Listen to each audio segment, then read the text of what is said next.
জানাচ্ছি মোহতারামকে তার গুরুত্বপূর্ণ নসিহতগুলো বক্তব্যগুলো তুলে ধরার জন্য। যে বিষয়টা বলতেছিলাম যে এই গ্রুপে আমরা লোক কম থাকলেও আপনাদেরকে একটা মেসেজ দিতে চাই। আমরা একত্রে 54টি বিষয় করেছি, এর মধ্যে 4 জনের বড় ধরনের সমস্যা হয়েছিল, তো একটা গ্যাপ হয়েছে।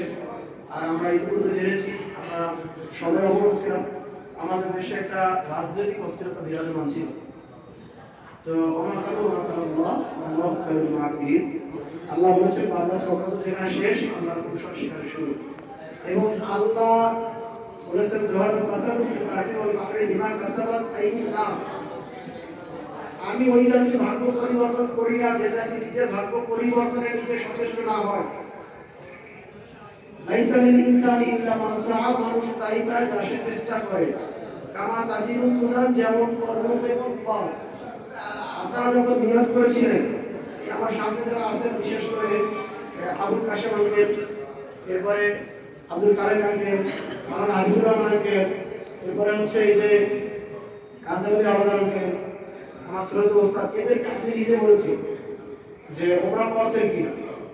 বিশেষ করে হাবিবুর রহমান আঙ্কেলের ব্যাপারে আমি জানতাম সে করে নাই, সে কলেজে ভার্সিটি প্রিন্সিপাল হওয়া সত্ত্বেও কতগুলা শুধুমাত্র রাজনৈতিক প্রতিহিংসার শিকার হয়ে জেলে গিয়েছে।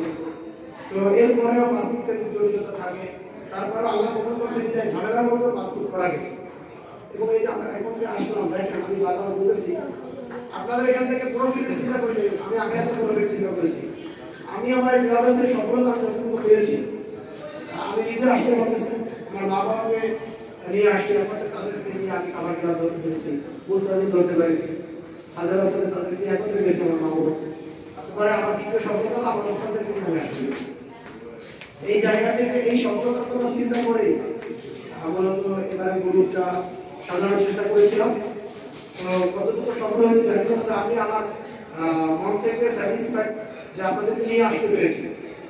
পুরোপুরি আল্লাহর কাছে সাহায্য চাই যাতে করে আমরা আল্লাহর হেফাজতে আমরা যাতে করে বাংলাদেশের বুঝতে পারি সফল হবে।